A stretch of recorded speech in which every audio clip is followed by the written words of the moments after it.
wisatanya di Bali. Kemudian gerakan yang dibikin oleh saudara saya belajar.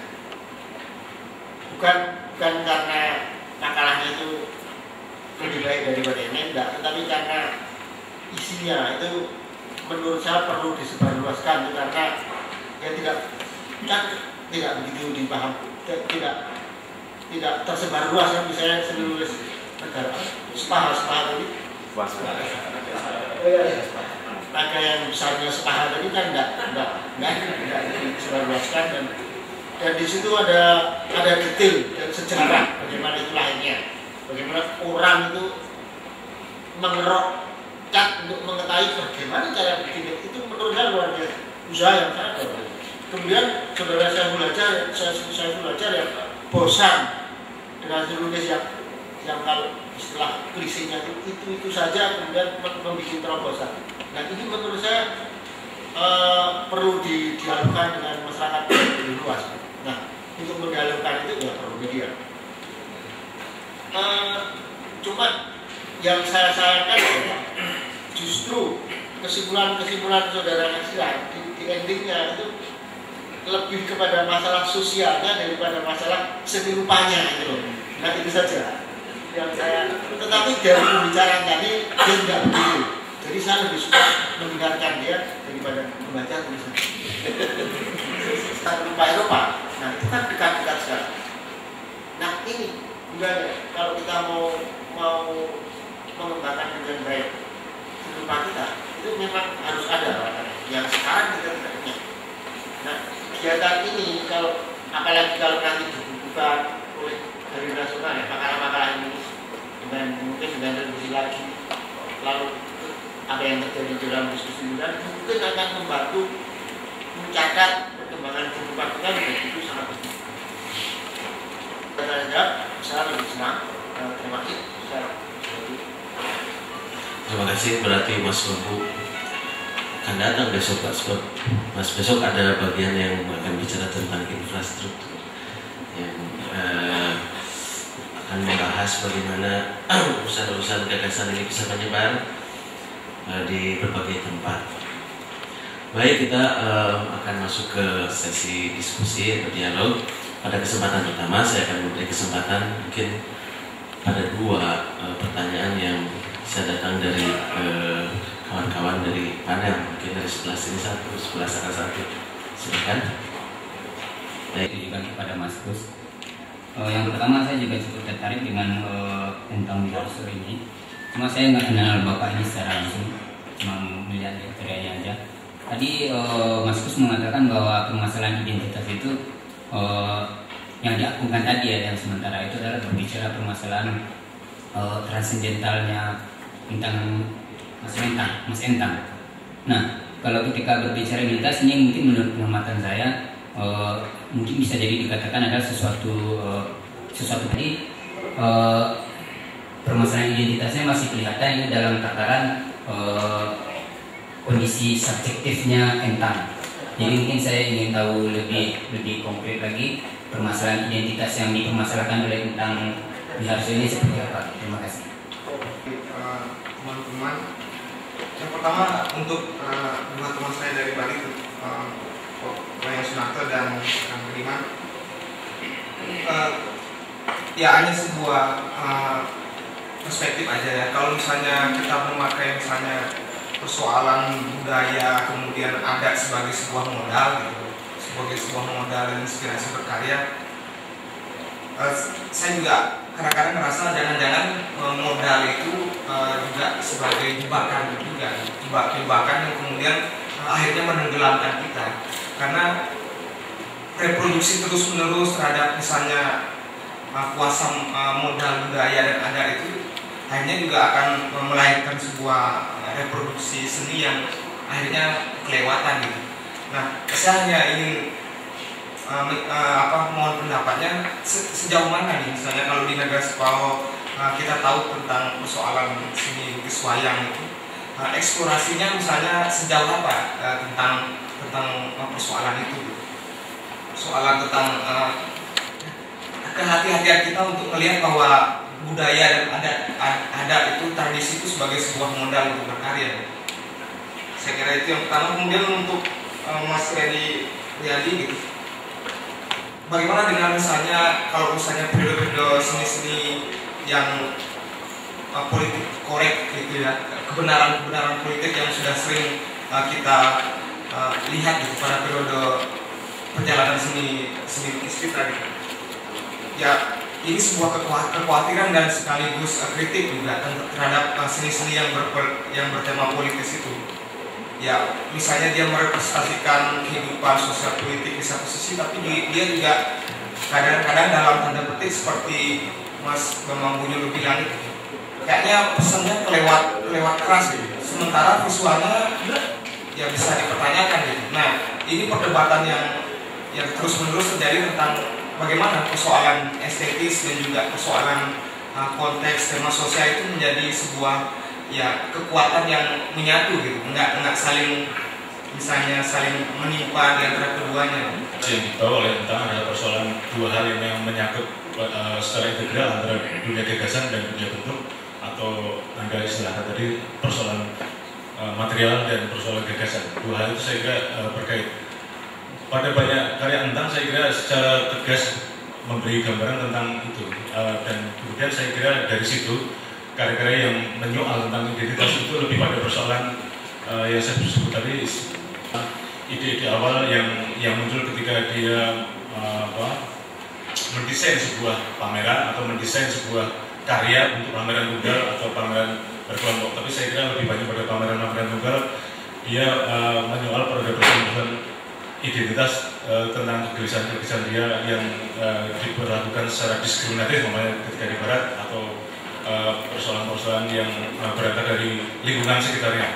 Itu adalah persoalan gagasan yang kemudian diaplikasikan atau diterapkan pada dunia bentuknya, dunia material. Dunia material itu kemudian karya-karyanya, terutama yang terakhir-terakhir, pameran di Semarang atau pameran di Bentara Budaya tahun 2005 itu lebih pada persoalan implikasi atau aplikasi dari persoalan-persoalan identitas, seperti yang saya sebut pada beberapa karya instalasi terutama. Kemudian pada karya-karya ephemeral art atau karya-karya seni yang sesaat, terutama performance, itu dia lebih kuat pada antara lain identitas yang dibawakan.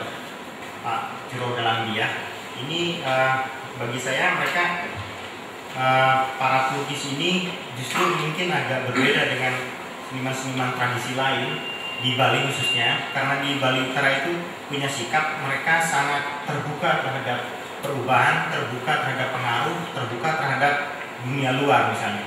Bukan hanya rupa tradisi khas Bali Utara yang dipertahankan, tetapi juga dia menyerap hal-hal lain. Terutama misalnya begini, rupa tradisi di Nagaseko itu hanya dipergunakan sebagai alat saja, sebagai bahasa untuk menyatakan sesuatu. Pernyataan ini adalah representasi misalnya tentang persoalan sosial hari ini di sekitar Nagaseko. Ada dakocan misalnya, ada apalagi demo, pilkada, tajen, ya, dan hal-hal lain yang terjadi yang bergejolak di Bali Utara. Ya. Ini yang menarik. Jadi tradisi, rupa tradisi hanya dipergunakan sebagai alat. Jadi di samping itu juga sebagian di antara mereka para seniman ini mempertahankan juga rupa tradisi ini sebagai bahasa dalam konsep yang lama, artinya untuk menyatakan dongeng suci, wayang atau apa gitu ya, itu ada. Tapi yang menarik adalah perkembangannya adalah ketika seni lukis tradisi dalam rupa tradisi Bali Utara itu ya dipergunakan sebagai bahasa saja untuk menyatakan sesuatu. Memformulasikan dalam kerja kelompok seni rupa bermain, saya kira mengubah cara pandang di masyarakat kesenian di Surabaya. Nah, karena itu saya akan menyampaikan beberapa catatan saja, Mas Ngurah ya. Jadi dalam pandangan kelompok seni rupa bermain, memang ada proses-proses laboratorium.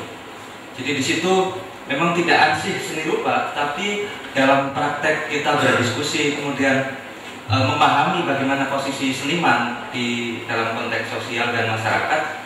Kemudian kalau mengacu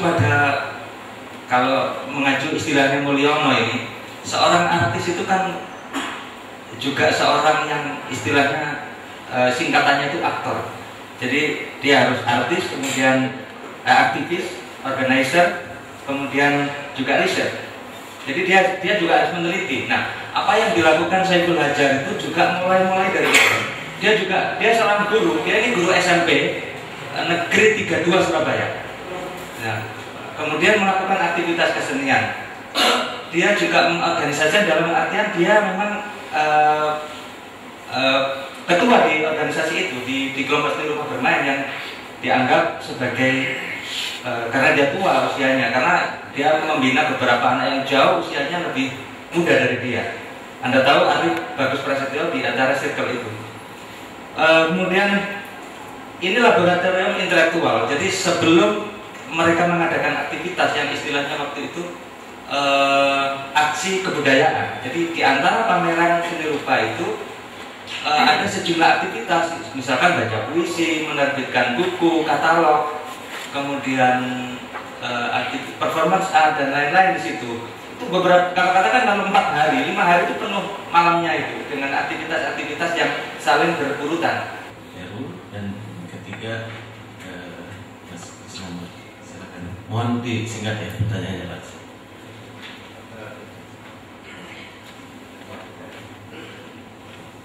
Yang kenapa dari bukan peserta yang diundang gitu. Cuma kami juga ingin tahu dan kami juga ada kegiatan kebetulan di sini dan kami juga sering masuk di tempat ini. Ini cuma klarifikasi aja Pak Hartiman gitu ya. Sama-sama dari Bali. Untuk ornamen sebenarnya Pak itu mungkin itu perlu ada tambahan untuk kesesuaian kacanya itu. Di samping itu juga ada teknik-teknik seperti yang dikatakan oleh Pak Hartiman tadi itu, mengenai teknik ini sebenarnya sudah juga dilakukan walaupun saya kutip ya, ada kalimat seperti ini, gaungnya biar mensekap telinga orang-orang yang mendatang performance itu.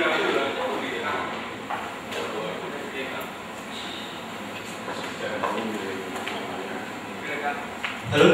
Gaungnya biar mencekam telinga orang-orang yang melihat aksi performance itu hingga akhirnya sadar akan kondisi yang menimpa selama saudaranya. Anda yakin sekali bahwa sebuah karya seni dalam hal performance membuat penyadaran langsung seperti ini. Bagaimana Anda mengukurnya? Terima kasih. Seni sehingga bisa menjadi jembatan kegiatan seni rupa di beberapa daerah. Tapi Mas Babu lupa bahwa Anda sendiri di Hutan Kayu baru saja membuat website mengenai seni rupa itu. Apakah Anda pernah melihat sendiri begitu? Jadi saya sendiri bingung juga kalau kita bicara mengenai seni rupa seolah hanya sekedar di ruang fisik seperti yang sehari-hari kita bisa sentuh atau bisa lihat. Padahal belum lama ini menunjukkan juga website yang bisa dibaca mengenai kegiatan seni di saya pikir tidak ada di Jogja dan di tempat lain, dan masih banyak sekali lagi. Dan yang paling saya tidak perlu dihilangkan adalah inisiatif dari Frino di Bandung. Saya sekarang tinggal di Jakarta, tetapi Frino adalah lulusan dari ilmu komunikasi dari sebuah perguruan tinggi di Bandung. Dia meluncurkan sebuah website yang dinamakan Berita Seni Indonesia, betul Mas Kiki ya? Dan itu sebuah inisiatif yang individual yang patut dihargai dan jangan dilupakan atau dihilangkan semangat itu. Dan ini tidak lahir dari pemerintah, tidak lahir dari orang-orang yang beruang atau berduit yang mendapatkan kekayaan dari karya seni. Tapi kita mesti juga menghormati hal-hal semacam ini. Terima kasih untuk alamatnya. Saya kira Mas Kiki sudah hafal sekali. Terima kasih. Mas Mayan juga kalau mau komentar sedikit, walaupun tentu saja mungkin ini bukan kesempatan yang tepat untuk menjelaskan setiap istilah itu, tapi kalau ada komentar silahkan Mas Harim juga dan Mas Babu juga terakhir kalau mau beri komentar silakan. Jadi sekarang ini yang menjawab sendiri. Jadi kalau kemudian ditanya ukurannya begini Mas, setiap kali performance art kemudian pameran itu ada apa yang saya sebut tadi diskusi pada akhir acara. Nah, pengakuan masing-masing publik, masing-masing audien ini mengatakan mereka merasa teringatkan kembali, kemudian disadarkan, kemudian oh ya ternyata begini ya faktanya. Nah ini yang kemudian yang saya sebutkan itu. Nah, hasil pengasir itu juga seperti dengan yang kita tahu masih bikin asiran dari misalnya mereka kalau dibutuh mokolnya dia bisa pakai kuas dari batang bambu yang dipecah, dia pakai asirnya pakai gitu. Terus ada sigar penyigar itu berkaitan sama ngabur itu ya, artinya ada semacam dia biasa dulu pakai cinta Cina dan sama Nancy dan juga itu yang dipakai ada yang punya ada gelombang kerangnya. Terus kontur atau montur itu semacam buat kontur sebenarnya, buat kontur ada semacam kontur ya dalam sebenarnya. Itu bahwa di dalam peristilahan kosa rupa Bali masih sangat banyak. Tapi yang saya maksud bahwa ornamen, teknik dan lain-lain juga itu sangat banyak. Hanya saja yang dipilih kosa rupa yang dari sekian bertebaran itu oleh para pelukis di Nagaseko ini adalah kosa rupa yang dipergunakan oleh mereka. Kemudian saya mencatatkannya saja. Nah, kosa rupa ini menariknya bagi mereka adalah tidak seperti bagaimana makna kosa itu sendiri yang sudah stabil, sudah baku. Oleh mereka itu ternyata pertumbuhannya menjadi dialek Bali Utara yang berbeda dengan di Bali Selatan, dialek rupa Bali Utara. Yang menarik lagi setelah menjadi dialek dalam komunitas Nagaseko itu, beberapa orang di antaranya malah mengubah kosa tadi menjadi ideolek gitu. Ini ideoleknya khas Santoso, ini ideoleknya khas Samudrawan, ini ideoleknya khas Suradi. Ini yang saya senang dengan mereka. Nah, kosanya terornamen teknik dan lain pendeknya itu adalah kosa yang sangat bertebaran di Bali itu ya sangat banyak di dalam tradisi itu, cuma sedikit saja yang dipergunakan dalam lukisan kaca, mungkin karena keterbatasan media. Kalau dicatat mungkin bisa lebih tebal dari bukunya Mike itu, diksi itu di makalahnya wayang saya dan banyak lagi itu bisa tebal. Jadi saya sudah malahnya Mike nggak lengkap di Bali, nggak ada sama sekali. Kalau ditulis lebih terang dari ini, itu tugas Anda kata mungkin. Ya, bahwa Pak dalam Jogja ini menonton pameran video ini, saya kira dia akan meminta kamera dan sebagainya untuk membuat video. Ya kalau melihat bagaimana pribadi Pak dalam bagaimana dia berkembang dari media satu ke media lain dan bagaimana dia merespon hal-hal yang datang kepada dia, saya kira akan begitu. Dan penulisan tentang Pak dalam Jogja ini kalau dilanjut menurut saya akan menjadi sebuah bisa menularkan, bisa memberi inspirasi kepada banyak teman. Kalau tentang media elektronik, mengapa saya tetap teringat kepada media yang tradisional, koran, majalah, museum. Itu ketika internet itu mau datang di Indonesia ini, saya ini wartawan berpuluh tahun. Orang-orang wartawan itu cemas. Apakah kita harus beralih ke media elektronik? Apakah kertas itu nanti akan hilang? Nah ternyata tidak.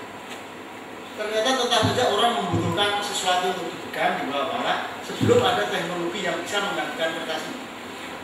Di Amerika seperti itu juga ya, itu sendiri.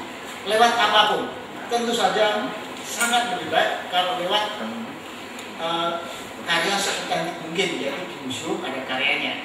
Sebab bagaimanapun juga dalam sebuah buku reproduksi itu ada reduksi. Kalau kita ngeklik komputer dan kemudian kita lihat reproduksi layar itu juga ada perbedaan-perbedaan.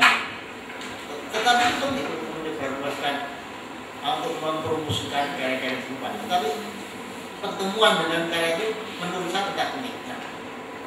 Sedikit komentar yang agak disampaikan. Dulu juga di Lantayu ada sebuah diskusi mendiskusikan pemasangan itu. Di situ ada perdebatan bahwa banyak sekali tulisan-tulisan seniman seolah-olah melupakan karya senimannya itu sendiri. Jadi banyak berteori tentang Derrida dan sebagainya, karyanya itu cuma disinggung dua lidah. Nah, ini kecenderungan yang menurut diskusi waktu itu adalah tidak mudahnya orang bertemu dengan karya seniman otentik sehingga terjadi seperti itu. Nah, kalau masyarakat dimudahkan untuk ketemu dengan caranya, saya kira akan berjalan dan menurut saya. Ya, karena eranya sekarang kan bukan sentralisasi yang sudah otonomi daerah. Jadi selama ini saya mengamati sentra-sentra seni rupa itu terjadi di kota-kota besar, Bali, Jakarta, Jogja, Bandung, Surabaya. Tapi daerah-daerah kecil belum tersentuh saja Lamongan, Pak. Karena di daerah-daerah kami perkembangan konstelasi seni rupa di daerah itu juga besar. Ada Dewan Kesenian dan sebagainya. Untuk itu kalau ada pameran karya nasional yang melalui seleksi melalui daerah-daerah itu disebarluaskan supaya seniman-seniman yang tidak terpantau pelukis-pelukis itu bisa ikuti. Itu yang pertama. Yang kedua, dinamika seni rupa Indonesia ini saya lihat konstelasinya tidak signifikan dengan perjalanan bangsa ini. Bukan berarti seni rupa Indonesia ini mengalami suatu keuntungan, tapi mengalami suatu kemajuan baik secara teknologi maupun secara pengungkapan ekspresi banyak secara pribadi-pribadi seperti Mas Entang, Narso maupun yang lain, seperti Belajar dan sebagainya. Tapi secara secara pengamatan itu belum merata. Itu menurut saya. Sistem, sehingga saya merasa berkewajiban untuk berkarya, sehingga saya pun tidak mendengar adanya satu informasi kegiatan seni rupa dengan seperti bagaimana dinamika seni rupa ini sedang terjadi. Jadi saya memerlukan informasi yang ternyata tidak mudah, bahwa informasi itu bisa melalui internet ataupun website, yang tidak semua seniman itu bisa menguasai website. Lalu tentang media, penguasaan media, sehingga dalam berkarya ini, karya itu mempunyai kekuatan sendiri atau karena kekuatan penguasaan media. Kalau saya boleh mengambil analogi seperti menciptakan ikan lohan gitu. Sehingga untuk membuat satu profesor peneliti ikan, sehingga dia mampu membuat satu streamline baru, sehingga para pelaku yang lain itu akan memburu tren-tren baru itu. Pada saat jatuh temponya mereka sudah timbul tren baru lagi. Apakah nasib seni rupa kita ini akan seperti ini? Lalu dengan adanya seminar seperti ini, tentunya akan diharapkan banyak kontribusi yang akan masuk di dalam satu wadah, sehingga wadah ini apa kita akan menyebut apa yang mungkin dari wadah ini akan muncul ketentuan-ketentuan baru, paradigma baru, rambu-rambu baru yang mungkin akan menjadi patokan untuk mengawali dinamika seni rupa itu sendiri.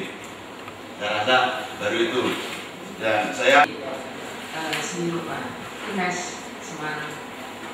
Saya tertarik sekali dengan cerita Pak Hardiman tentang teknik kaca.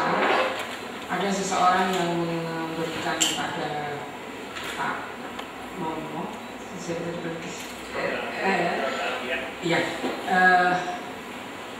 seseorang memberikan itu dengan tema Jepang gitu.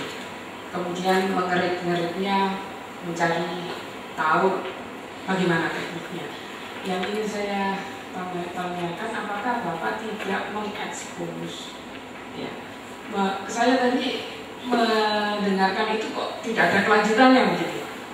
Kenapa tidak mengekspos juga bahwa teknik itu sebenarnya diambil dari sana? Karena kalau boleh saya informasikan, di Jepang lukisan kaca itu dianggap sakral karena ada satu tempat utara gitu yang di sana selalu memuat gambar-gambar dari mediumnya adalah lukisan kaca, dan museum atau gambar-gambar itu khusus untuk menggambar orang-orang yang meninggal ketika terjadi tragedi pengantin baru. Dan lukisannya dengan objek perempuan Jepang pakai kimono. Cuma data sejarah lain itu juga oleh berapa ukurannya, warnanya apa dan angka lain. Karena lukisan sendiri kan sudah hancur di kering ya. Pak Wayan itu juga sudah meninggal dunia, bahwa dalam dia juga sudah sangat sepuh, sehingga beberapa hal yang teringat saja yang dia sebutkan. Seringkali juga dia misalnya menyebut nama tanggal lahirnya aja nggak pernah tepat selalu. Yang dia ingat masuk SD, semua bagian di dalam tubuhnya sudah berbulu gitu ya. Jadi saya perkirakan umurnya sekian kan gitu. Temannya siapa? Jadi saya cari tahu siapa itu. Saya juga nggak berani kalau ini nggak menyebutkan dulu. Bahkan di laporan penelitian, di pengantar katalog ketika dipamerkan di lukisan di tempat lain, kemudian juga di makalah ini saya selalu sebutkan. Kalau nggak disebutkan bisa dimarahi Pak Agus Burhan, ini sejarah sendiri itu. Ya, interaksi kekuatan di dalamnya sendiri, atau masyarakatnya yang bikin karya seni itu dianggap baik, abadi dan sebagainya. Sebenarnya ini bukan perdebatan atau perbincangan baru, tapi ya memang selalu muncul setiap saat. Saya tidak bilang secara langsung, tapi itulah sebabnya dunia seni rupa atau dunia kesenian pada umumnya itu memerlukan lebih banyak komentator, lebih banyak kritikus, lebih banyak penulis, lebih banyak seniman, itu lebih baik. Ya, pada akhir sesi pertama ada banyak hal yang muncul tadi, terutama yang terkait dengan jadi upaya-upaya untuk menemukan berbagai temuan yang mungkin ditemukan di satu tempat tapi tidak diketahui tempat lain, itu harus terus diupayakan. Kemudian juga harus bukan hanya temuan, bahkan penggalian untuk mencari temuan baru itu, kemudian juga penyebarannya dan kesempatan untuk mendialogkan penggalian itu. Nah ini menarik, tadi Mas Krisna memberi masukan juga bahwa sebenarnya yang terjadi itu informasi tersebar lewat media massa, lewat sesuatu yang bersifat fisik, tapi juga sebenarnya sekarang Mas Krisna memberi contoh banyak memang inisiatif yang dilakukan oleh individual untuk menyebarkan informasi melalui jaringan internet. Jadi ada banyak weblog yang dibuat oleh anak-anak atau orang individual tertentu yang disebarkan yang dibuat sehingga bisa diakses oleh orang yang mungkin tidak di Indonesia tapi di wilayah mana saja. Walaupun tadi Mas Bambang mengingatkan bahwa karya-karya yang otentik, tadi Mas Pak Anda juga mengingatkan memang tidak semua seniman mengakses internet, sehingga kadang-kadang memang karya-karya yang bersifat otentik, yang konkret, sesuatu yang konkret dipegang, disebarkan, dilihat secara langsung begitu ya, itu tetap menjadi penting. Dan karena itulah kemudian lembaga semacam pusat pengajian, galeri, museum gitu ya, tetap menjadi penting karena lembaga-lembaga itulah yang akan mempertemukan atau memunculkan keinginan untuk bertemu dengan sesuatu yang bersifat konkret ya. Kita akan membuat beberapa catatan sedikit sehingga nanti di dalam proses penerbitan menjadi buku bisa lebih sempurna. Untuk itu, marilah kita beri applause kepada